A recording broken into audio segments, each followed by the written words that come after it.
네, 우리가 가지고 있는 여러 가지 자랑스러운 일들도 많이 있겠습니다만 우리나라가 가지고 있는 부끄러운 기록들이 있지요. 예컨대 교통사고율이 그리 자랑스러운 그런 기록으로 우리 기록되고 있지는 않습니다. 금주와 관련된 기록들 역시 마찬가지겠지요. 그런 가운데 가장 우리에게 가슴 아픈 기록이 있다고 한다면 자살로 죽는 사람이 많은 나라로 그렇게 기록이 되어 있습니다. 어느 분은 우울증과 같은 그러한 정신적인 마음에 어려운 그런 일들, 이런 문제들이 이처럼 많이 발생하는 것은 우리나라가 선진국으로 진입하고 있는 증거라고 말하기도 합니다만, 선진국에 대한 이미 진입했고 등등은 여러 각도에서 여러 유형의 말들이 얼마든지 있을 수 있습니다. 자, 왜냐하면 이러한 현상은 경제적으로 부유한 나라에서 흔히 볼 수 있는 현상이기 때문에 그렇다는 것이지요.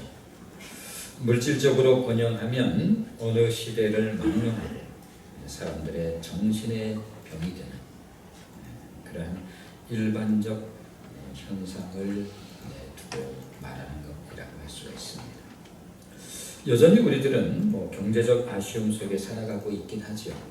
상대적인 궁핍함도 있을 것이고 실제적인 어려움이 없는 것은 아니겠습니다만, 오늘 이 시대가 우리들에게 주는 생활의 편리함을 그러나 우리는 무엇으로 다 말할 수는 없을 것입니다.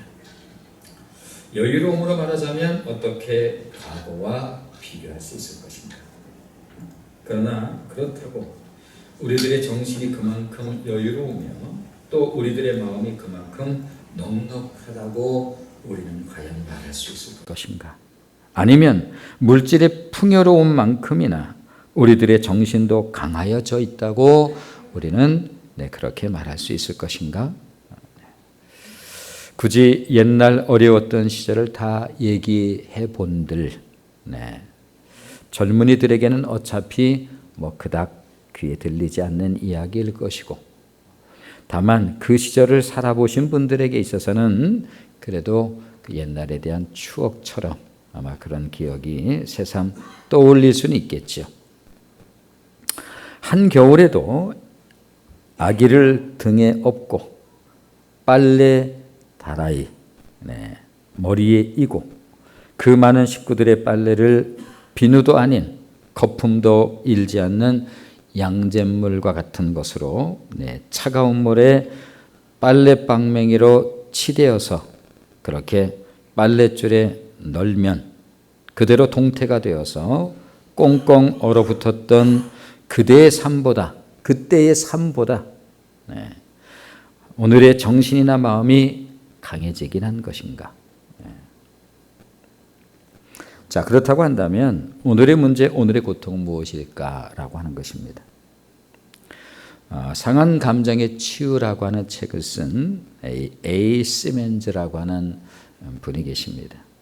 소위 상한 감정, 그런 어떤 마음의 치유, 이러한 부분을 이제 다루는 그러한 책인데, A. 시멘즈가 이제 그러한 유의 내용을 다루다 보니까 어떤 문제가 있는가 하면 전부 누군가의 탓이에요. 예컨대 그래서 어떤 마음의 상처가 있다. 자라면서 부모로부터 받은 상처. 그래서 그것이 쓴뿌리가 되어서 충분히 논리적인 이유가 될 수 있죠. 그리고 그를 통한 상당한 여러 가지 또 유익도 있을 수는 있겠습니다만은, 그러다 보니까 무엇인가 언제나 다른 것에 대한 탓을 해야 되는 그런 내용이 그 주류를 이룰 수밖에 없죠. 그래서 이제 A. 시멘즈가 그 다음에 쓴 책이 무엇인가 하면 탓이라는 책을 통해서 현대인의 문제를 이제 다루고 있습니다. 프로이드라고 하는 그 소위 고전적 심리학자가 있습니다. 우리 모두가 잘 알고 있는 그 프로이드의 심리학이 현대인에게 끼친 영향이 바로 이런 부분이에요. 모든 것을 나 아닌 다른 사람이나 환경 탓으로 돌리는 것. 뭐 이런 부분들이 논리적인 충분한 근거는 있을 수는 있겠습니다. 그러나 이런 문제가 적어도 우리에게 가져다주는 또 하나의 문제가 무엇인가 하면 소위 그 성경은 언제나 죄라고 하는 문제를 통해서 바로 우리를 향합니다. 바로 너. 그런데 이 치유라고 하는 소위 내적 치유, 뭐 이러한 부분에 있어서의 문제가 무엇인가 하면 소위 인간의 근원적인 문제인 죄의 문제를 소위 병리학적인 그러한 단어로 환치시키는 거예요. 인간에게는 훨씬 가벼운 문제가 되어버리고 마는 거예요. 성경은 언제나 나의 죄의 문제를 언제나 주목하게 합니다. 그런데 이 소위 내적 치유나라고 하는 이러한 부분이 뭐 나름대로 상당히 의미가 없는 것은 아니지만 그런 가운데 아쉬운 게 뭐냐면 죄라고 하는 굉장히 근원적인 문제를 소위 병리학적인 단어인 치유라고 하는 훨씬 우리에게는 가벼운 것으로 환치시키는데 근본적인 문제가 있어요. 네, 프로이드의 심리학이나 이런 것도 다 나름대로 논리적 근거에 분명히 있죠. 이것은 나 아닌 다른 사람이나 환경 이런 탓으로 돌리는 이런 문제를 가지고 있습니다. 사실 남의 탓으로 돌리는 인간의 문제는 이미 창세기 3장 이 최초의 인간을 통해서 나타나는 것으로 죄를 범한 이후에 아담은 하와를 탓하고 하나님께서 나에게 만들어 주신 그 하와 그녀를 통해서 이것이 그렇게 됐다라고 하는 하와를 탓하고 하와는 뱀을 탓하는 모습을 우리는 보게 되죠. 이것은 죄의 결과를 담당하기가 그만큼 크고 무섭게 느껴졌기 때문이겠습니다만 그러나 성경은 언제나 우리 자신을 돌아보게 합니다. 그래서 조금 전에 말씀드린 것처럼 이 소위 현대 그 기독교와 관련해서 뭐 내적 치유 뭐 이런 부분들을 그래서 상처를 받았고 그것이 쓴 뿌리가 되어서 그것이 자라면서 그 사람에게 미치는 그 영향, 악영향. 그래서 성인이 되었음에도 불구하고 이 아이와 같은 그러한 자라지 못한 부분이 소위 성인 아이 뭐 이런 그 논리적인 얘기들이 전개되어지곤 하는데 나름대로 어떤 논리성이 당연히 있겠죠. 또 유익도 있겠습니다만 그러나 이 성경적 관점으로 보면 조금 전에 말씀드린 것처럼 성경은 언제나 우리를 주목하게 만듭니다. 나를 주목하게 만듭니다. 바로 너의 죄 이렇게 이야기할 때에 소위 내적 치유와 같은 이런 것이 좀 아쉬운 부분이 무엇인가 하면 언제나 이 문제는 저쪽 때문에 그런 거예요. 이런 거예요. 누군가를 탓을 합니다. 그리고 이 죄라고 하는 인간의 근본적인 문제를 소위 치유라고 하는 훨씬 가벼운 느낌을 주는 소위 병리학적 단어로 그것을 끌어당깁니다. 그래서 인간에게 나에게 있었던 근본적인 문제를 다른 것으로 돌리는 사실은 상당히 아쉬운 그런 면에서는 이런 면의 문제를 가지고 있죠. 자, 어떻든 성경은 언제나 바로 나의 죄에 대해서 언제나 말씀을 하고 있는 것이 사실이고 죄는 우리들의 속사람을 연약하게 만드는 것으로 결과가 나타나기 시작합니다. 왜냐하면 죄를 범한 이후에 하나님께서 그 아담을 부를 때에 아담의 반응이 무엇인가 하면 내가 두려워하여 숨었나이다. 이런 첫 반응을 보이는 것을 보게 되었습니다. 두려움, 무서움 뭐 이런 부분들이 그 인간에게 사실은 찾아오게 되죠.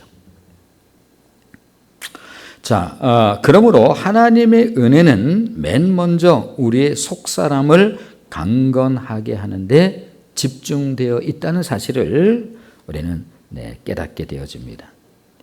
하나님의 은혜가 우리의 속사람을 강건하게 하는 것이라고 한다면 속사람이란 정신건강과 직결된다고 할 수가 있습니다. 따라서 정신건강은 성령의 능력을 받아 속사람이 강건해지는 데서 오는 것이라고 말씀드릴 수가 있는데, 자, 오늘의 본문을 그러한 시각으로 이제 접근해 보면, 자, 3장 16절 오늘의 본문의 말씀이에요. 자, 3장 16절 말씀을 한번 보시죠. 같이 읽습니다. 시작. 그의 영광의 풍성함을 따라 그의 성령으로 말미암아 너희 속사람을 능력으로 강건하게 하시오며, 이렇게 말씀하고 있습니다. 그의 성령으로 말미암아 너희 속사람을 능력으로 강건하게 하신다. 자, 죄를 범한 인간에게 처음으로 찾아온 어떤 결과는 두려움, 무서움, 연약함, 이런 특징을 가지고 있어요. 전에는 그런 바가 없었거든요. 그래서 숨는 모습으로 드러나죠. 자, 그러므로 하나님의 은혜가 타락한 인간에게 이제 주어질 때 맨 먼저 그러므로 속사람을 강건케 하는 그러한 의미를 갖게 되어진다라고 하는 거예요. 속사람이란 무엇인가? 그러면 우리가 이 겉사람이 있고 속에 또 사람이 있나? 자, 어떤 것을 의미하는가? 그것은 정신건강과 직결되어지는 것으로.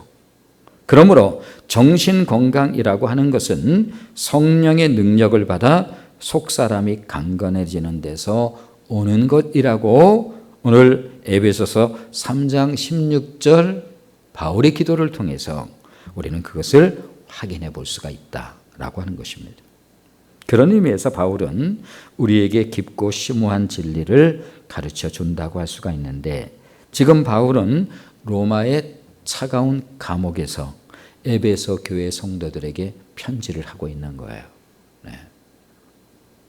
그러면서 에베소 교회 성도들에게 지금 가장 필요한 것이 무엇인가? 하나님, 저들의 속사람을 강건하게 해주세요. 로마의 그 감옥에서 지금 굉장히 열악한 상황에서 사랑하는 에베소 교회 성도들을 생각할 때 저들에게 지금 가장 필요한 게 무엇인가? 하나님, 속사람이 강건해져야 될 터인데요. 속사람을 강건하게 해주세요. 무엇으로? 성령으로 말미암아서.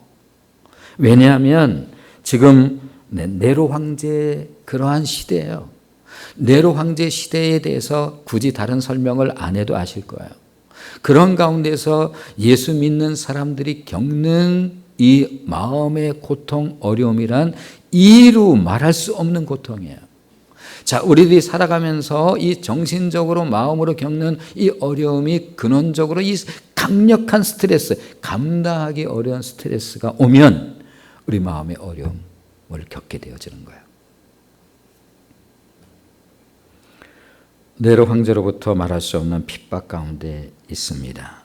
이 어려움 속에서 승리하기 위해서는 오직 성령의 능력으로 말미암는 속사람의 강건함이 있지 아니하면 이거 저들이 견딜 수 없습니다.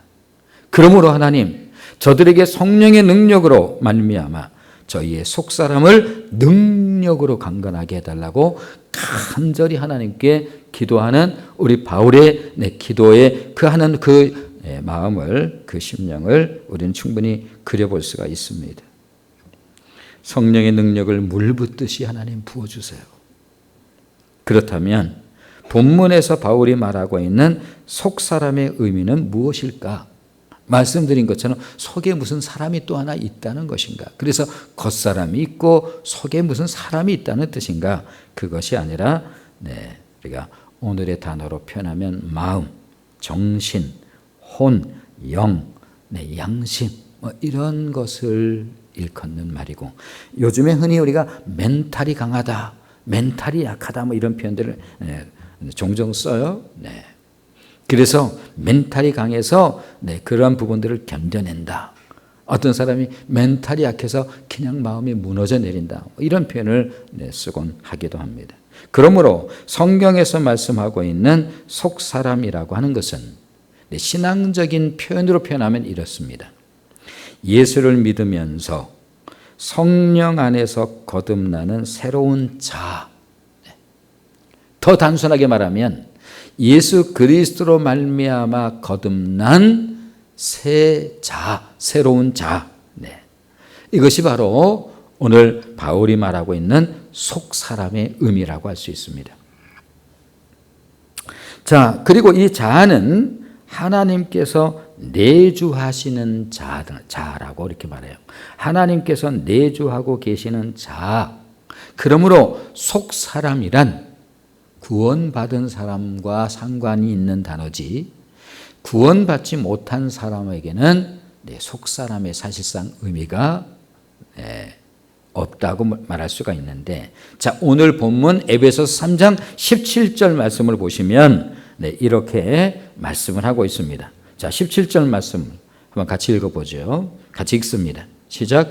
믿음으로 말미암아 그리스도께서 너희 마음에 계시게 하시었고 너희가 사랑 가운데서 뿌리가 박히고 터가 굳어져서. 믿음으로 말미암아 그리스도께서 너희 마음에 계시게 하시었고, 주님께서 그리스도께서 우리 마음에 계신다라고 하는 것은 이것이 속사람의 의미라고 한다면 구원받지 않은 사람과 속사람이 무슨 의미가 있겠어요? 그러므로 예수를 알기 전에는 죄로 죽었던 자가 예수 그리스도로 말미암아 살아난 자, 이것을 오늘 우리는 속사람이라고 그렇게 말하는 것입니다. 자, 에베소서 2장 1절 말씀을 보면 이렇게 설명을 해줘요. 에베소서 2장 1절인데요. 자, 에베소서 2장 1절입니다. 같이 읽어보겠습니다. 시작. 그는 허물과 죄로 죽었던 너희를 살리셨도다. 누가? 예수 그리스도께서. 그래서 거듭난 자. 그러므로 우리들은 예수님으로 인해서 속사람이 생명을 얻은 자들이다. 우리 안에 생명이 있게 되었다. 거듭난 새 사람. 이것을 생명이라고, 이 생명을 내가 알곡이라고 하는 의미로 이해를 한다고 한다면 우리가 훨씬 속사람을 우리가 어떻게 이해하는가에 대해서 훨씬 더 어렵지 않을 것입니다. 자, 알곡이 있으면 당연히 가라지가 있죠. 우리 복음서를 통해서 알곡과 가라지에 관한 이야기를 우리가 듣곤 합니다. 자, 그렇다고 한다면 알곡과 가라지의 특징은 무엇일까라고 하는 거예요. 가라지는 그냥 내버려도 잘 자랍니다. 이게 가라지의 특징이에요. 심지도 않았는데 나서 자라요. 그런데 알곡의 특징은 무엇인가 하면 아무 데서나 자라질 않습니다. 제가 일부 예배 때 그런 말씀을 드렸어요. 우리 그 루안 카페 앞에 이렇게 길게 자란, 뭐 아시는 분도 계시고 무슨 풀이 저렇게 길게 화초가 자랐나 이렇게 생각하시는 분도 계세요. 왜냐하면 도심지에서만 사신 분들이 옛날에 우스갯소리로 쌀나무라고 그렇게 표현하는 뭐 그런 사람들도 있으니까. 이게 사실은 이게 벼거든요. 그래서 이제 벼이삭이 이렇게 사실은 좀 늦게 이렇게 자라나고 있어요. 그런데 그게 알곡이에요. 알곡. 근데 이 알곡의 특징이 무엇인가 하면 아무 데서나 자라는 게 아니에요. 그리고 알곡은 정성으로 돌봐야 하는 특징을 가지고 있어서 일부 예배 때도 그런 말씀을 드렸어요. 지속적으로 물을 줍니다. 그냥 심어놓고 놔두면 죽어요. 지속적으로 물을 줘요. 오늘 관심이 처음으로 생겼다면 한번 가서 보세요. 언제나 거기는 물이 가득 채워져 있어요. 그리고 끊임없이 돌보면서 물을 줍니다. 다시 말하면 알곡은 시간 들여서 가꿔야 하는 것이다 라고 하는 것이 알곡의 특징이다 라고 하는 것입니다. 그래야 건강하게 자랄 수 있기 때문에 그렇습니다. 만약 제대로 돌봐주지 않으면 잡초로 인해서 살아남지를 못하게 되어 있습니다. 만일 저와 여러분이 이 속사람을 가지고 있는, 즉 주님께서 우리에게 내주하고 계신 이러한 자아가 살아있는 이 생명을 가지고 있는 우리가 알곡이라고 한다면 여러분의 속사람은 관리를 잘 받아야만 삽니다. 그러므로 예수 믿는 사람들은 마귀의 권세로부터 자유를 얻은 하나님의 백성이에요. 자, 그러므로 우리들은 마귀의 지배 아래에 있지 아니하다. 우리 소속은 마귀의 통치로부터 예수 그리스도의 통치로 옮겨진 자들이기 때문에, 그래서 우리가 소위 하나님의 나라라고 말할 때에 이것은 사단이 통치하는 보이는 나라로서의 세상과 보이지 않는 주님이 통치하는 하나님의 나라, 이 두 나라가 있는 거예요. 가시적인 나라와 비가시적인 나라. 하나는 세상, 보이는 나라, 보이지 않는 나라. 그래서 이 나라에 있어서 가장 중요한 개념을 성경 공부하면서 제가 가끔 말씀드린 것처럼 장소의 개념이 아니라 통치 개념이다, 나라는. 장소보다 더 중요한 게 통치 개념이다. 사단이 통치하는 나라가 바로 세상이고, 그리고 주님이 통치하는, 주님이 만왕의 왕, 만주의 주로 주님이 통치하는 그 나라가 하나님의 나라인 거예요. 그래서 이 다스림을 받는 거예요. 우리는 사단의 다스림을 받는 것이 아니라 과거에는 사단의 다스림을 받았어요. 그 당시에는 죄의 문제에 대한 별로 마음에 불편함이 전혀 없었어요. 그리고 기껏 죄관이라고 하는 것이 윤리적 죄관이에요. 그래서 이 죄관이 성경적 죄관하고는 근원적으로 큰 차이가 있어요. 히브리적 의미로서의 성경적 죄관의 가장 중요한 핵심이 뭐냐면 하나님으로부터 벗어나는 거예요. 이게 죄의 본질이에요. 자, 이 마귀로부터의 통치에서 우리는 이제 예수 그리스도가 통치하는 이 주님의 나라로 이동이 된 자들이 get in Christ. 주님 안으로 우리는 옮겨진 자들이에요. 적이 바뀌었어요. 그러므로 우리는 죽었던 자를, 성경에서는 그는 허물과 죄로 죽었던 너희를 살리셨도다. 그래서 우리에게 거듭남이다라고 하는 생명이 우리에게 들어와 있고, 이것을 오늘 알곡이라고 하는 의미로 여러분에게 속사람에 대한 의미를 조금 설명을 하는 거예요. 우리는 이 살아있는 생명을 가지고 있는 자들인데, 알곡의 특징은 반드시 정성으로 돌보고 가꿔야만 살아난다라고 하는 거예요. 그러나 아직은 우리가 생명을 가지고 있음에도 불구하고 아직은 세상에서 살아가야 하기 때문에 오늘 성경은 뭐라고 말하는가 하면 늘 깨어 있어야 한다, 이렇게 말씀하고 있는 거예요.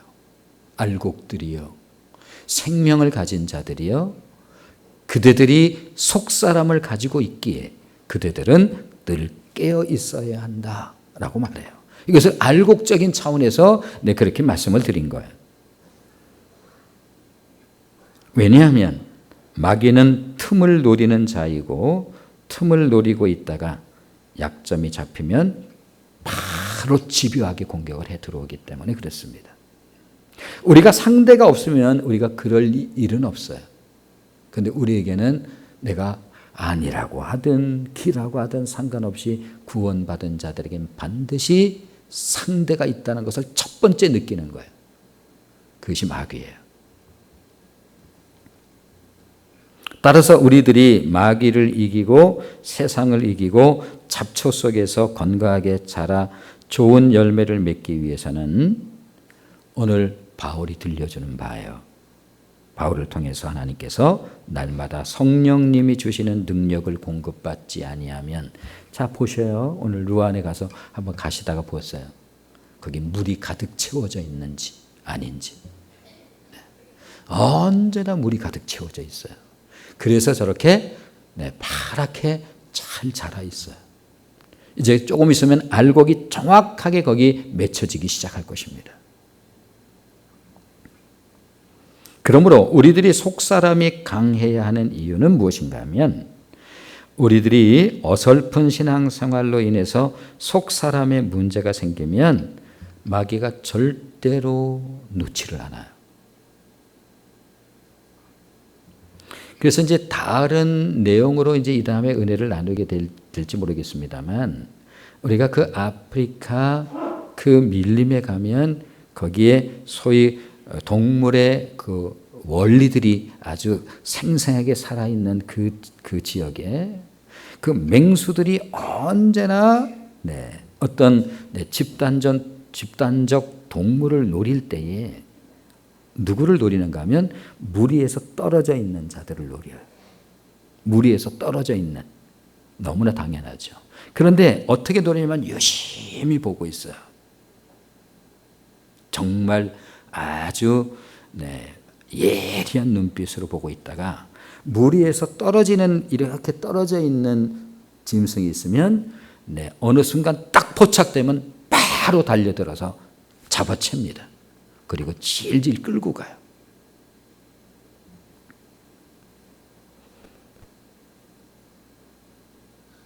우리가 이게 사실은 이게 원리예요. 마귀도 그래요. 집요하게 보고 있는 거죠.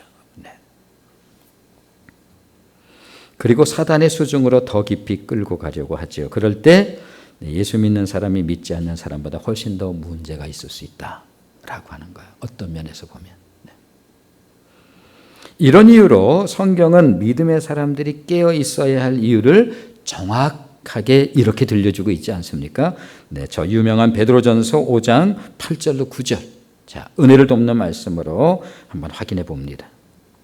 같이 읽습니다. 시작. 근신하라 깨어라 너희 대적 마귀가 우는 사자같이 두루다니며 삼킬 자를 찾나니 너희는 믿음을 굳건하게 하여 그를 대적하라. 이는 세상에 있는 너희 형제들도 동일한 고난을 당하는 줄을 알미라. 근신하라 깨어라 너희 대적 마귀가 우는 사자같이 두루다니며 삼킬 자를 찾고 있는 거예요. 그래서 표적이 딱 들어오면 놓치지 않죠. 아마 그 맹수 입장 치타든 사자든 한번 기억해 보세요. 그들이 놓치나 예의주시합니다. 끝까지 바라보고 있어요. 그러다가 거리에서 어느 정도 이제 진짜 좀 떨어졌다. 아직은 완전히 떨어지진 않았어요. 그때는 아직 못 덤벼들어요. 그러나 그 정도가 이제 어떤 선을 이제 넘었다 싶으면 바로 치고 들어옵니다.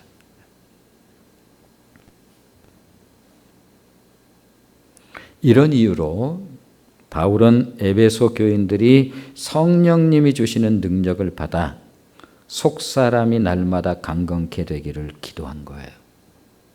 간절하게 기도한 거예요. 정말로 간절히. 따라서 우리의 속사람이 날마다 강건케 되는 것은 자연의 힘으로 되는 것이 아니다라고 하는 거예요.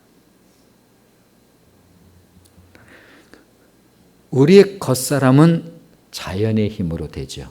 음식을 먹으면서 우리 겉사람의 우린 건강 유지가 되어지는데 우리의 이 속사람은 거듭난 자아인 이 생명인 이 거듭난 자아는 바로 초자연의 힘으로만 가능한 거예요.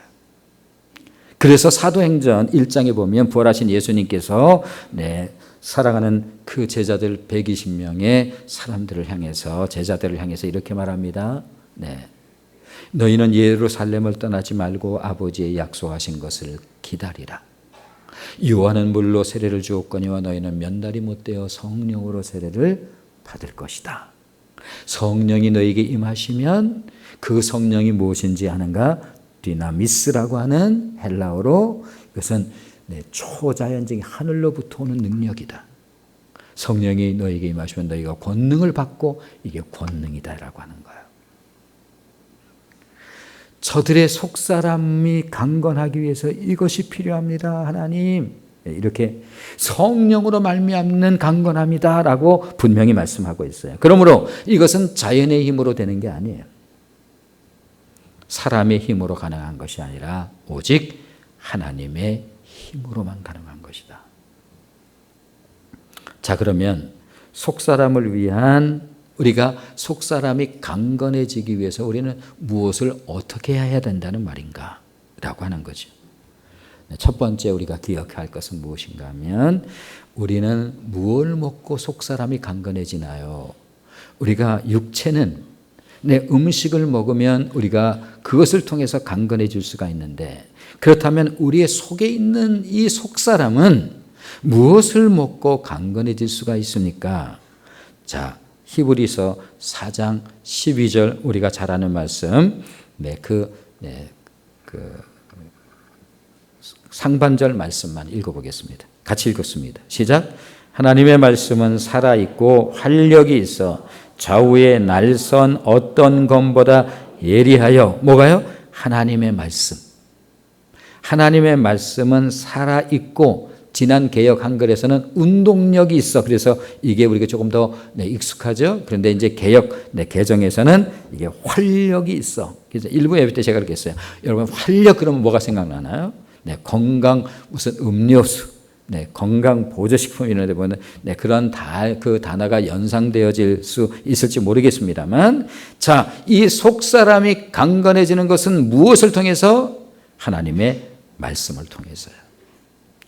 예수님께서 하신 그 말씀으로 한번 우리가 그 의미를 또 조금 더 살펴보면, 그 유명한 마태복음 4장 4절, 자, 마태복음 4장 4절 은혜를 돕는 말씀으로 같이 읽어보겠습니다. 자, 시작. 예수님께서 대답하여 이르시되 사람이 떡으로만 사는 것이 아니요 하나님의 입으로부터 나오는 모든 말씀으로 살 것이라.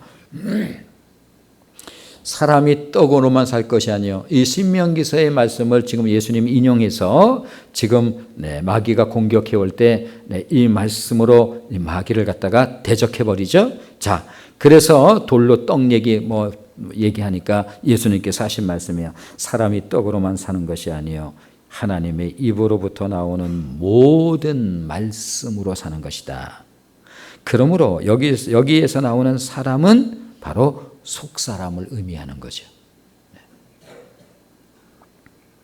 그러므로 우리들의 속사람이 강건하기 위해서는 어떻게 해야 된다고요?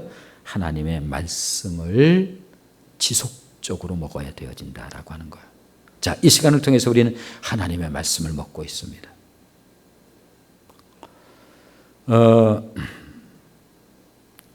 이제 우리 한택교회에서는 이제 전통적으로는 오랜 동안 강해 설교를, 그래서 우리가 이곳으로 와서도 창세기 강해를 아마 주일 오전 한 3년 했고요. 그리고 이제 로마서도 한 1년 반 정도 아마 했을 것 같고 그랬습니다. 그래서 전통적으로 우리 한택교회는 이 연속 강해 설교에 대한 익숙한 그 맛을 잘 알고 있는 교회이긴 합니다. 그러다가 이제 저희가 최근에는 이제 주제 강해라고 할 수 있도록 이렇게 좀 그 말씀을 이렇게 이것저것에서 은혜 나누고 있는데, 최근에는 또 이것도 좋다라고 하는 이제 피드백이 저에게 이렇게 들려오곤 합니다만, 중요한 것은 무엇인가 하면, 예를 들어서 이 연속 강해 설교할 때는 거기는 편식이라고 하는 골라 먹을 수가 없어요. 처음부터 끝까지를 그냥 그대로 다 먹는 거죠. 이게 영적으로 건강할 수 있는 비결이에요. 이 교회가 영적으로 건강하다라고 하는 것은 무엇인가 하면, 그저 우리에게 마음에 드는 말씀이 있잖아요. 들어가도 복을 받고 나가도 복을 받고 이런 복. 그 뒤에 저주가 그보다 훨씬 많이 나온다는 것은 알지도 못한 채 이 엉뚱한 성경관을 가지고 수 있는 거예요. 성경 공부가 왜 중요한가? 바로 그런 거예요. 창세기로부터 요한계시록까지 그 전체에 대한, 레위기는 나는 지나갈 거예요. 그럴 수 없죠. 왜냐하면 그것은 의미적으로 중요한 내용이 들어있으니까. 일부 때도 그런 표현 해봤어요. 족보, 사람 이름만 쭉 나오고요. 무슨. 그러나 족보의 의미를 알면 그 안에 기가 막힌 복음이 들어있다는 사실을 우리는 또 거기 안에서 발견할 수 있는 것처럼, 어떤 것은 딱딱한 음식이지만 그 그러나 딱딱한 음식도 그것을 깊이 씹으면 다른 그 부드러운 음식에서는 맛볼 수 없는 깊은 맛을 우리가 거기서 얻을 수 있는 것처럼 우리의 영적 속사람이 강건해지기 위해서는 바로 이 하나님의 말씀을 먹지 않고는 절대로 강건해질 수가 없다는 거예요. 자, 시편 19편 7절 말씀을 보시면 시편 19편 7절입니다.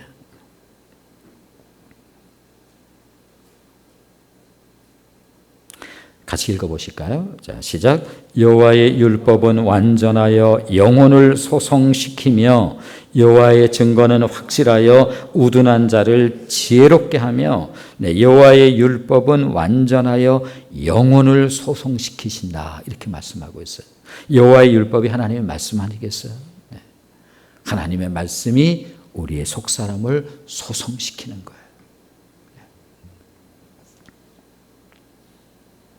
그러므로 하나님의 말씀은 완전하기에 하나님의 말씀을 우리들이 묵상할 때에 강건한 속사람의 삶을 우리는 살 수가 있는 것입니다. 또 하나, 말씀에 대한 소중한 이 가치가 우리의 속사람을 살리는 매우 중요한 요소라면 자연스럽게 그 다음에 따라올 것이 있겠죠?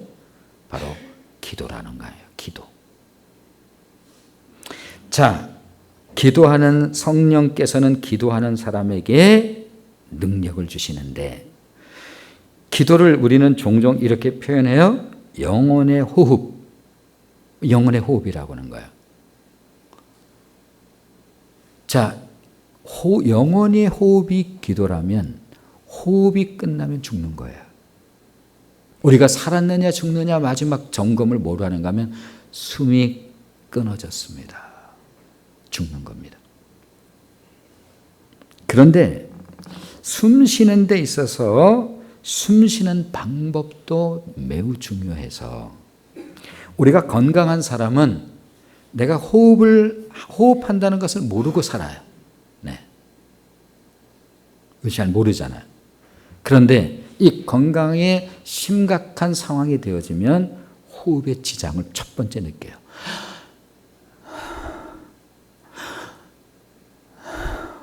이거예요. 오실로스코프라고 하는 게 있어요. 병원에 이렇게 보면 이렇게 기계들이 이렇게 부착되어 있죠. 그래서 거기서 이렇게 쭉 이렇게 드라마 같은 거 보면 이렇게 나오죠. 계속 고르면 문제가 있는데 거기서 뚝뚝뚝뚝 멈췄다가 이렇게 좀 진행되다가 뭐 이렇게 아주 불규칙해요. 그래서 굉장히 위험하게 이 상황을 보고 있는 거예요. 그러다가 뚝 세상을 떠났습니다. 좋은 호흡과 좋지 않은 호흡이 있는 거예요. 불규칙한 호흡이 있는가 하면 규칙적이고 고른 호흡이 있어요. 건강하다라고 하는 것은 규칙적이고 고른 호흡을 말하는 거예요. 자다가 우리는 무호흡증이 있어서 그래서 자는데 같이 함께 자는 분이 숨을 안 쉬는 것 같아요. 덜컥 겁이 나서 이렇게 보니 나중에 이렇게 쉬어요. 이 건강한 호흡이 아닌 거죠. 기도가 건강한 기도가 있는가 하면 그렇지 못한 기도가 있는 거죠. 성령 안에서 무시로 기도할 수도 있고 또 성경에서 말씀하고 있는 것처럼 어쩔 수 없이 하는가 하면 정욕으로 구하는 기도는 좋은 기도가 아니다 이렇게 말하기도 해요. 이 좋지 못한 호흡들이에요. 어쩔 수 없이 하는 기도, 이 좋은 기도일 수가 없죠. 좋은 호흡 아까 말씀드린 것처럼 언제나 규칙적이고 균일한. 그래서 우리가 뭘 해도 내가 호흡을 하고 있는지 전혀 지장을 받고 있질 않아요. 그러나 어떤 사람에게 있어서 내 입술이 파리하다든가 아니면 산소호흡기를 그래서 억지로 지금 호흡하게 만드는 이건 살아있긴 하지만 이건 정말 건강하고는 거리가 먼 죽음과 살아있는 중간 상태에 있는 그러므로 네, 기도라고 하는 것이 성경에서는 가끔 무시로 성령 안에서 무시로 기도하고 네, 쉬지 말고 기도하고 그러면 우리가 당장 야, 그건 너무하다 이런 네, 느낌이 들 때가 종종 있을지 모르는데 이만큼 기도는 네, 신앙생활에 있어서 자연스럽게 하는 것이어야지 기도를 또 하라네 이런 생각을 가지면 이건 벌써 우리의 속사람의 문제가 있다는 거예요. 또 한 가지 우리가 몸의 건강을 위해서 적당한 운동이 필요한 것처럼 속사람의 건강을 위해서도 언제나 이와 같은 필요가 있어요. 뭘까요? 섬김 네. 또는 헌신, 봉사, 전도 뭐 이러한 용어로 충분히 설명이 될 거예요. 받은 바 은혜를 내가 은혜를 주신 분에게 반응을 하면서 살아가는 거예요. 소위 은혜 받은 자의 살아있는 반응이 있어요. 자, 어제도 우리가 사역을 해요.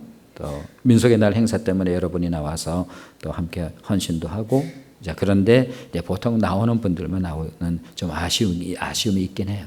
네. 그러나 우리가 다양한 이러한 헌신과 이것을 통해서 우리의 속사람이 늘 강건해지는 왜냐하면 성령께서 주시는 그러한 힘으로 그것을 공급해 주시는 힘으로 우리가 그런 사역을 하게 돼 있거든요. 여기서 속사람의 강건한 은혜의 비밀이 그 안에 있습니다. 마지막으로 하나 더 말씀드리면 이렇습니다. 데살로니가전서 5장 16절 그 유명한 말씀이죠. 항상 기뻐하라. 또 18절에서는 17절은 쉬지 말고 기도하라. 범사에 감사하라. 이는 너희를 향하신 하나님의 뜻이니라. 그래서 우리 마음속에 이 기쁨이라고 하는 희락이라고 하는 그래서 바울이 빌립보 교회 성도들에게 그것도 감옥에서 쓴 거예요. 에빌골빌, 에베소서, 빌립보서, 빌레몬서, 골로새서 이것을 우리가 옥중서신이라고 분류해요. 바울이 감옥에서 쓴 편지라. 빌립보 교회 성도들한테 보낼 때 거기서 희락의 서신이에요. 희락의 복음서가 빌립보서예요. 항상 기뻐하라, 기뻐하라, 기뻐하라, 기뻐하라. 다시 말하노니 기뻐하라. 그것을 감옥에서 쓴 편지예요. 자, 그러므로 크리스찬의 중요한 표식 가운데 하나가 무엇인가 하면 소위 희락이라고 하는 이 기쁨이에요. 그래서 속사람이 강건하기 위해서 늘 뭔가 불만스럽고 불평스러운 심령으로 자신의 속사람을 늘 파괴하는 그런 유형의 사람들이 있어요. 이 미련한 거예요. 제가 이 말씀을 하나 일부 때도 드렸고, 보통 저희가 다른 예배 시간을 통해서 말씀을 드려서 주일 예배 시간을 통해서는 좀 못 들으실 수 있어서 제가 지나가는 말로 하나 드릴게요. 자, 잘 들어보세요. 신앙생활은 이해를 구하면서 신앙생활을 하려고 하는 그런 신앙생활의 틀을 벗어나야 돼요. 이 말씀이에요.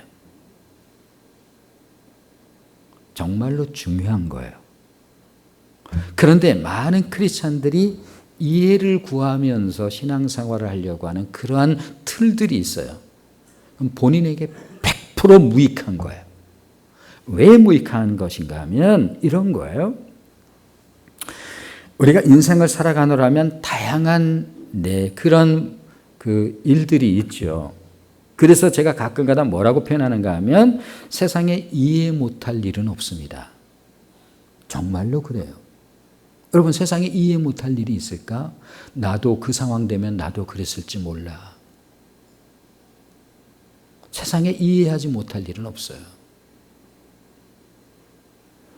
그럼에도 불구하고 왜 이해를 구하면서 신앙생활을 하려고 하는 그 틀을 벗어버려야 되는가 하면 이해를 구했다고 신앙에 도움을 못 준다는 거예요.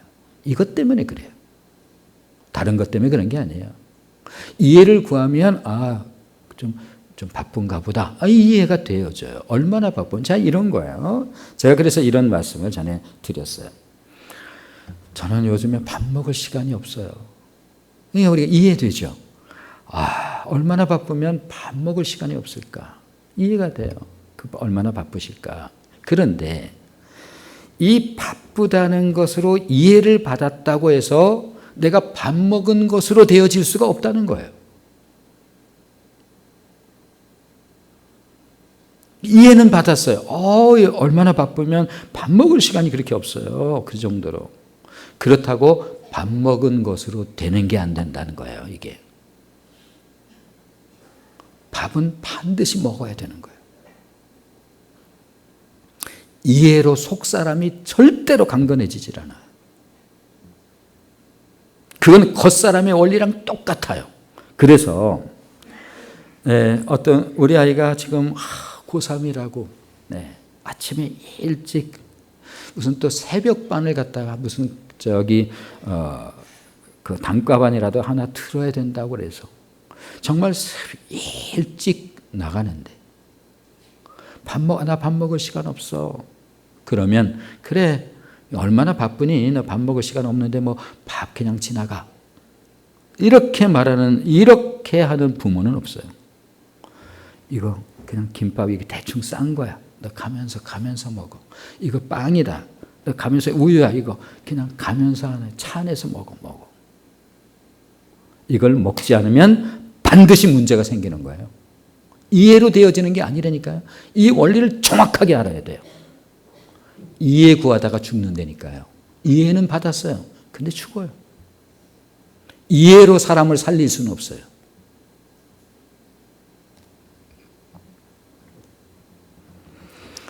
일찍 전설이라도 아마 타보신 분들이 좀 많으실 거예요. 그러면 여성분들 가운데 머리도 말리지도 못한 채 출근 시간에 맞추느라고 그랬겠죠. 거기다가 우유 하나 들고 그 바쁜데 그 사람 많은 데서 뭘 꼭 저걸 먹어야 돼? 왜 저렇게까지 하면서 그 우유라도 마셔야 될까요? 안 마시면 죽어요. 이해로 절대 무엇이 나에게 주어지질 않는다는 거예요.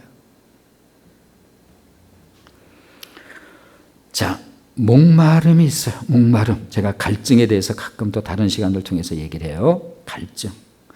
타는 목마름. 그래서 성경에서 그 목마른 사슴 시냇가 찾는 것처럼. 그런데 이 목마름은 어떤 것인가 하면 내가 타는 목마름이 있어요. 이해돼요. 얼마나 목말라요. 그렇게 해서 물이 먹은 것처럼 되어진다면 무슨 상관이 있겠어요? 100번 이해해 주죠. 그러나 이해로 절대로 결과가 만들어지질 않아요. 자, 물이 타는 갈증이 있으면 정신없이 물밖에 안 보이는 거예요. 물밖에 안 보여요. 다른 거 준다. 아니, 물을 주세요. 자, 여기 물이 있어요. 우리 평상시에 목마른 정도라면 그냥 이렇게 목 축이면 돼요. 그런데 제가 이것을 말하면서 타는 목마름, 우리의 이 몸에서 생명에서 강력한 물을 요구하는 거예요. 그때 어떻게 마셔요? 이런 물은 물도 아니에요. 이만큼은. 양푼 이만한 데다 물 주면 그 물을 어떻게 마셔요?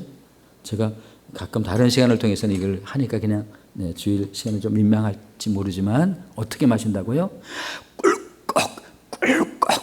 꿀꺽 이렇게 마셔요. 왜 그래요? 내 몸에서 물을 요구하는 거예요. 이게 이해로 될 수 있는 게 아니라고요. 어떻게 해야 돼요? 마셔야 되는 거예요. 그런데 신앙생활을 자꾸 이해를 구하면서 하려고 하는, 이걸 자꾸 타성으로 젖어 있는 그런 유형의 사람들이 있어요. 제가 볼 때 너무 안타까워요. 문제는 뭐냐면 내가 그대에게 당신에게 100번 이해해 줄 수는 있으나 문제는 당신은 반드시 죽는다는 거예요.